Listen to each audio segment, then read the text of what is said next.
So a little bit of life got in the way, and we'll leave it at that. And we aren't able to do a YouTube live after this game one loss by the Blue Jays 3-1 to the Minnesota Twins. But Griff and I will be on YouTube live after what everyone hopes is a game two win over the Twins.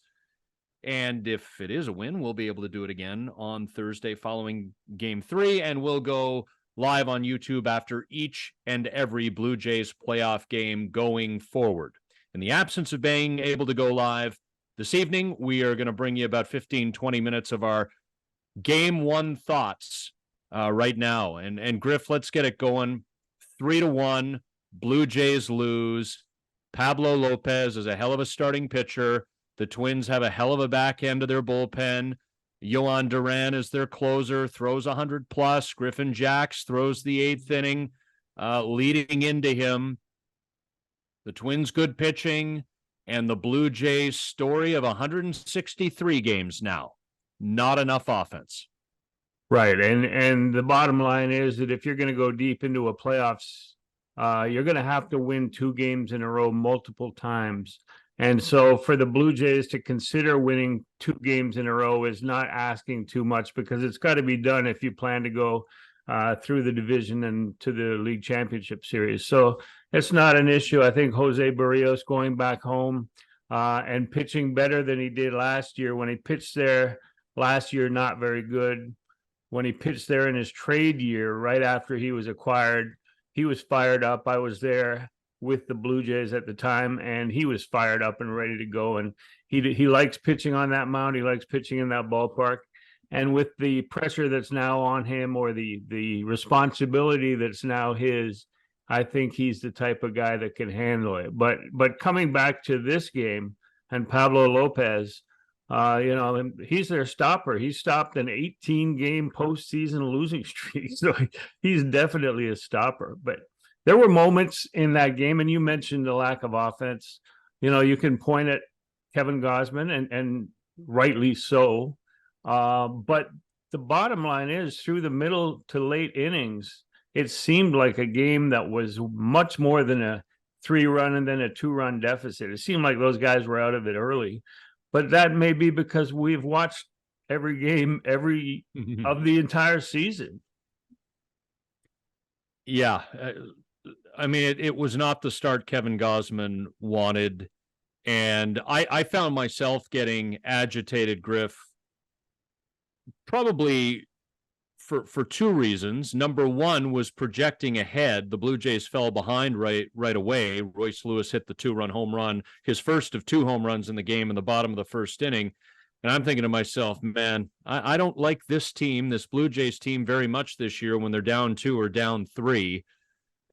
They haven't been able to put it together, and pitching is better in the playoffs. And we knew that the Twins had both their rotation and their bullpen set up because they were able to do that, having clinched the American League Central so early on in the process. They had all of their guys ready. That was sort of the longer term view of the game.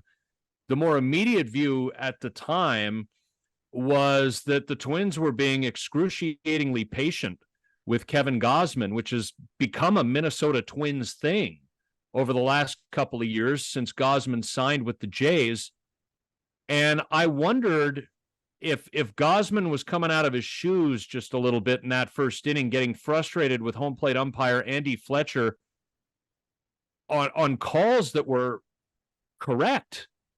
And I thought, John Schneider out there in the Blue Jays dugout is always looking to stand up for his guys, and in particular stand up for his starting pitcher.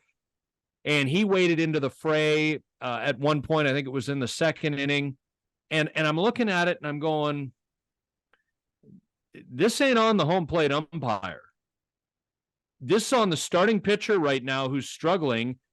And neither the starting pitcher with his body language nor the manager, who I think is thinking he's doing the right thing by backing up his pitcher when he could just look at an iPad or a Surface or whatever they have in the dugouts and see that a lot of the ball strike calls were accurate.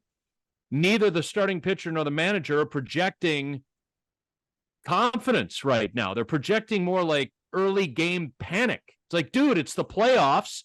Chill. You're still in this game.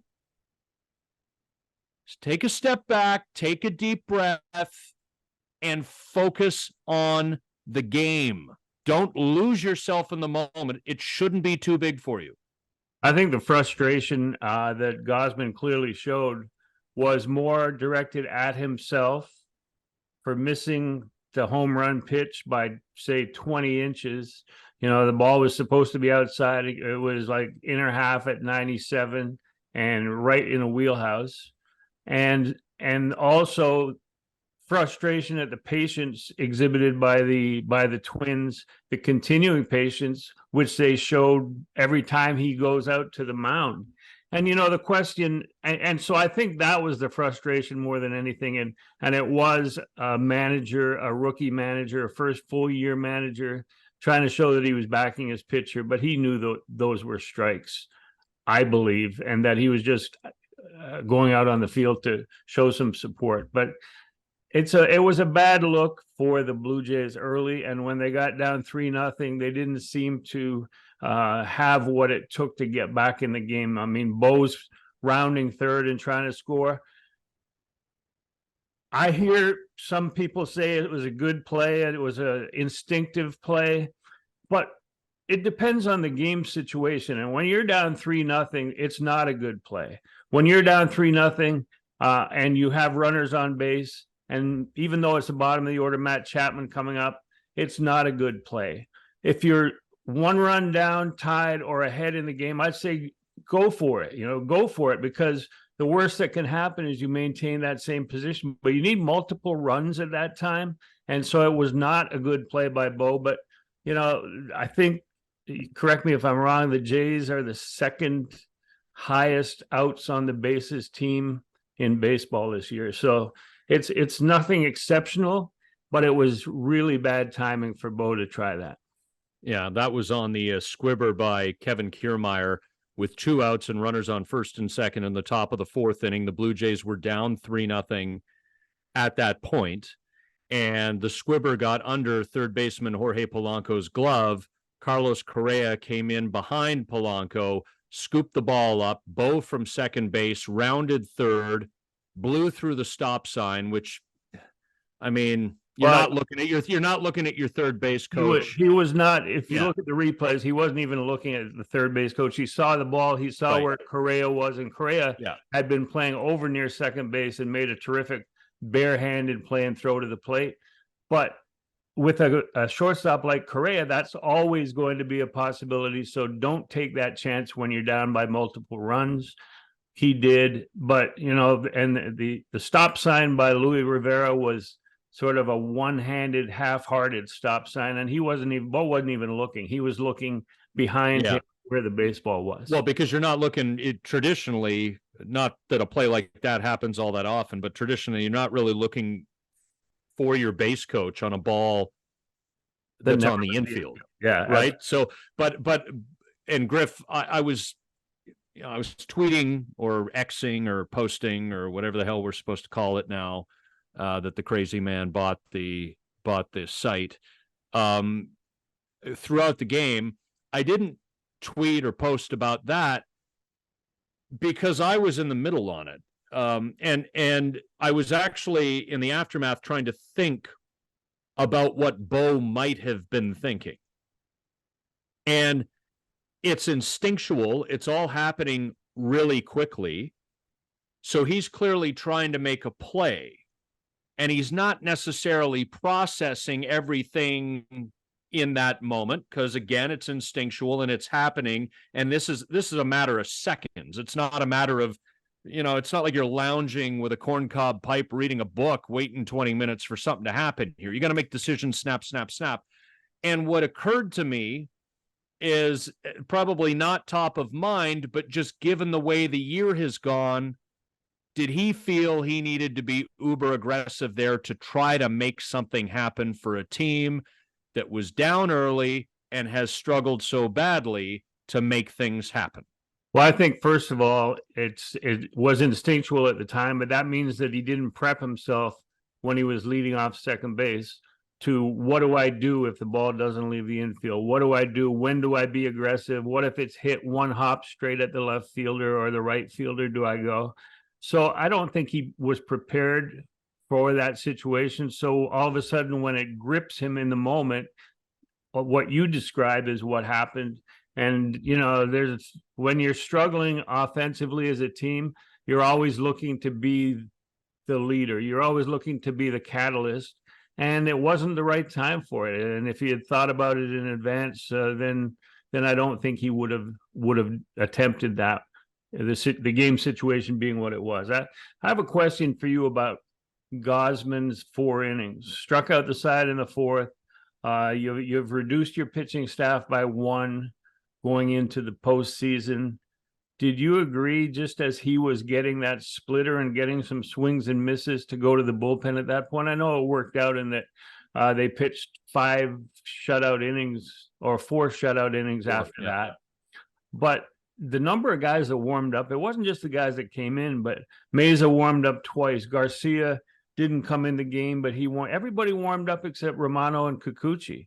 And what did you think of that handling of the relief corps and of Gausman in his 4 innings? Well, I think it's an interesting conversation point because it didn't. Again, I think everybody thinks that I just crap on John Schneider or crap on this front office every opportunity I get, and that's not the case. I just call it as I see it, as I think it should be. I was not. This is a horrible way to approach a show, Griff. A longtime radio host like me, I would not have been bothered either way. But my thought about keeping Gausman in, to your point about the fact that he had got some swing and miss on the splitter in the bottom of the 4th inning, had struck out the side, was kind of rolling into his groove. You aren't sitting there in the middle of the game thinking we're going to lose today. You're still in the game, and it would be great if you could come back and win. But you are behind. And so if you lose today, as they ended up losing today, it may be advantageous to have saved an arm or 2 for their first appearances tomorrow, and then you're not using them on 3 consecutive days if you have to, because you're going to need to play 3 games to win this series. So that was longer term thinking by me, but I'm not in the dugout and I'm not necessarily exclusively in the now, which is where I would think John Schneider, Pete Walker, and the people making those decisions would be. So I didn't have a problem with it either way, but I thought this is the moment when Gausman's looked his best. And sometimes it takes a starting pitcher an inning or 2 to find his groove and maybe let, in the one game in this series that is not an elimination game for either team, whether it's you or the Twins, maybe let the ace who's established himself through the years take it a little bit deeper and breathe a little bit more, because you are not going to have a leash for Barrios tomorrow or Bassett or whoever the hell starts game 3. Based on the way they're talking now, it's not entirely clear. Bassett may need to pitch tomorrow in some kind of relief, but you're not going to have a leash tomorrow. Maybe today was the day to have a little bit more of a leash because Gausman was coming around a bit. Yeah, I think the big decision to take him out after 4 was the fact that Royce Lewis was coming up third in the 5th inning, and he didn't want to face him again. If he had retired the first 2 guys, how would that have looked, to go to the mound to take him out when he's just retired 5 guys in a row, and who knows whether he would have struck out either of the first 2 hitters in the 5th inning. But there's a lot of first year, and I know it's his 2nd year in the postseason, but was he shaped at all by the 2 games against Seattle last year, John Schneider? So that's 3 losses in a row in the postseason for him, and 6 losses in a row for the Blue Jays in the postseason, going back to Tampa Bay in 2020, and then the final game of the Cleveland series. Like I feel, yeah, I mean, I feel like we should almost display our text thread through the game to timestamp things and prove that we talked about these things as they were happening. The one that I texted you at the time Griff, was in the top of the 7th inning. They're down 3-1, and Whit Merrifield pinch hits for Dalton Varsho at the bottom of the order. And somebody should know this. I didn't scribble it all down, and I don't have the box score right in front of me because I'm staring at your pretty face. But somebody got on base, and with 2 outs, or sorry, nobody was on base. This is why I need the box score in front of me. Nobody on, 2 outs, Brandon Belt up. Yeah. So Merrifield had pinch hit for Varsho because the lefty Caleb Tealbar came in to pitch the 7th inning. And I thought, if you look at Tealbar, now Tealbar did not pitch all year. He pitched some of the year, but he didn't have a full season due to injury. But in the time that he did pitch, his splits against right-handed hitters this year, a 941 OPS for opposing hitters. Against left-handed hitters, a 341 OPS. That's minuscule. That's to the pitcher's favor. And, I know Brandon Belt's the veteran, but I thought, Vlad's on deck. And if Belt or the guy hitting in Belt's spot, and it would have been Tealbar's 3rd hitter, so he had to stay in the game. Griffin Jacks, the righty, was warming up, but Tealbar would have had to stay in the game. Do you not pinch hit for Belt with either Schneider or Espinal in the hopes that they reach base and Vlad comes up as the tying run? And yes, Rocco Baldelli would have gone to the righty Griffin Jacks. And I'm not saying Vlad would have doubled off Jacks with 2 outs and a runner on first base in the top of the 7th, the way that he led the 8th inning off with the double off of Griffin Jacks.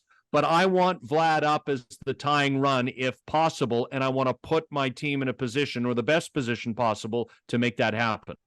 Yeah, I thought the same thing at the time. Why are they hitting for Varsho leading off and not Belt? But then you look into the 9th inning, and if George Springer's ball had got through, if they were holding the runner on and that ball gets through, then it would have been Davis Schneider coming up instead of Belt against a right-hander who throws 102 miles an hour. And I know that Brandon Belt hasn't really at this stage of his career handled that type of velocity very well, but I would have rather had him. I think that the manager would have been criticized even more if Davis Schneider had come up in that situation representing the go-ahead run instead of Brandon Belt. Okay, so I'm talking this out with you. I'm not expressing an opinion here because sometimes my tone of voice can make it sound like I'm angry about something. But you're the radio. Used to be. You're saying the percentage likelihood of a pinch hitter, be it Davis Schneider or Santiago Espinal, actually reaching base against Tealbar is not high enough to run the risk of having that guy come up in the 9th against Duran instead of Belt.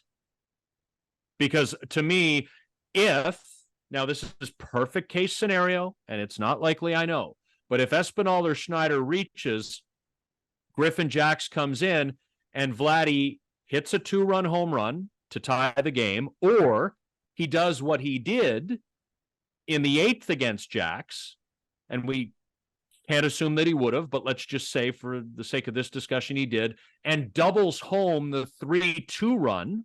And then you've got Bo Bichette up with Vladdy on second base, 2 outs. You're 1 run down, the tying run's in scoring position, and Bo, as he is sometimes wont to do, and it didn't work out against Jacks in the 8th inning, we know that, but deposits one into shallow right field off the end of his bat or whatever, and that brings home the tying run. I'm just trying to go through. I know I'm dragging this out, but I'm saying you had a chance to do something that might have increased the likelihood of Vladdy coming up as the tying run in the 7th. That's all I'm saying. Yeah, but it really, having Belt on deck in the 9th to me turned out to be what you wanted rather than whether it was Espinal or. And I know it. But you're still down 2. But you're still down 2. But we talked about this earlier also, is that the discussion that we're having now under the old rules, you would have had time sitting around to have that discussion with your friends or with the people you're watching the game with. But Vlad doubles to lead off, and with a pitch clock is running and people are stepping in the box, and 8 pitches later, they're out of the inning and nobody's had a chance to even think about it. Nobody stepped out of the box and adjusted their gloves and stared out at the mound, and the guy hasn't stepped off the back and rubbed up a baseball. And to me, that was part of the postseason experience, the tension that builds. There's no tension building when there's a 20-second pitch clock and Vlad is on second base and you've got guys strikeout, and ground ball. Are you kidding me? So are you advocating for? I'm advocating for late, as I've since day one of the season, for late inning, postseason, no pitch clock. Because that was a very disturbing final 3 innings. The game seemed like it was out of reach. And then if you had time to think about it, you go, oh, they're only 2 runs down, and the tension, and you freeze the pitcher, and now you get somebody. Anyway, you know what I'm talking about. No, yeah. And like as a longtime baseball person, fan of the game, I miss that.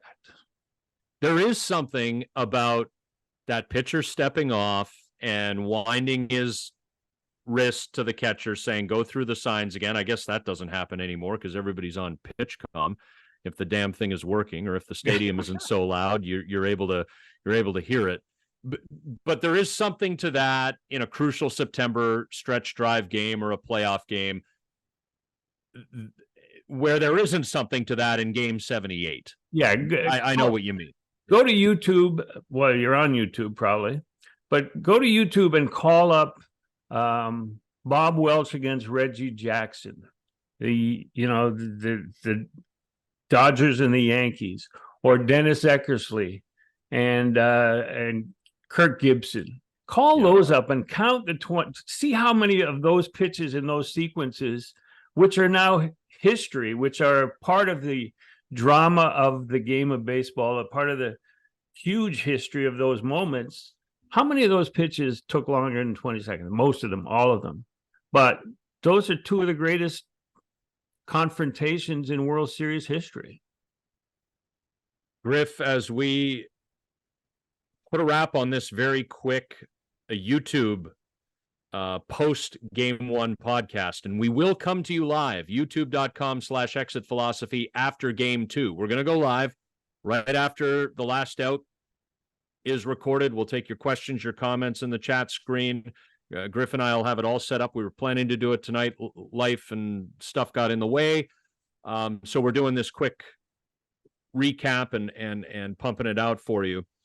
As we look ahead to game 2 here, I mean, it's Sonny Gray. He's a veteran pitcher. The Jays know him well. He's a former Oakland A from back in the day, former New York Yankee for a time, been with the Twins for a couple of years now. I mean, he's spent a significant chunk of his career in the American League. They know this guy. He's had a hell of a year for Minnesota, and good for him. He's walking himself right into free agency off a very nice season in his mid-30s. And it's Jose Barrios for the Blue Jays. We can analyze this thing to death, and it's Jose Barrios pitching in Minnesota where he came up. Bottom line is, there's only one way to win a game when you score 1 run, and that's not to give up any. That this offense, if it wants to change the narrative, Griff, it's time to do it tomorrow, because there is no day after that if they lose game 2 Wednesday. Yeah, I agree on that. And, the top of the order, getting ready for the first inning, still is a problem. That I don't think they've scored in the first inning going back 10 games or whatever, which is ridiculous with that lineup.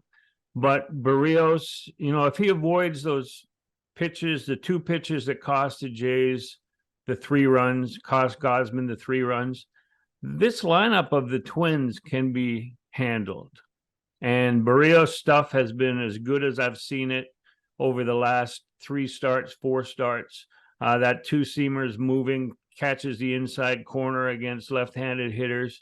And his stuff has been very good. I think he can handle this team. He's got the adrenaline of being the guy to get the Jays moving forward to a game 3. So, avoid those 2 pitches. Don't miss your spot by 20 inches, which I think that Barrios has also had a problem of one inning that's cost him. But if he can avoid that, and if the Jays offense can score 5 runs, I think we're going to a game 3. Yeah, it'd be, it was funny. Buck Martinez in his pregame hit with Dan Schulman was talking about a walk and a home run being the difference. And sure enough, the Gosman's opening walk of the game, and then Royce Lewis hitting a 2-run home run in the bottom of the first inning, a walk and a home run, and it turned out to be enough for the Twins to win. Man, could the Blue Jays use something similar tomorrow? And it doesn't matter if it's a walk or a bloop and a blast. And especially if it comes off the bat of somebody like Vladdy, just feel it. I thought Vladdy had a couple good swings in this game. Yeah. So and that is, they scored 1 run. Be remiss. I mean, Vladdy went to the deepest part of the ballpark. Max Kepler hauled it in. Bit of a TV jump there by Kepler, but it was hit, 398, 400 feet to right center field, deepest part of target field. And Matt Chapman later on in the ball game, I thought that was a better catch, not necessarily a Devon White highlight reel level catch, but Michael A. Taylor's a hell of a center fielder and went up and got it and saved or spared the Twins dealing with Matt Chapman getting extra bases. So they had some swings that were close.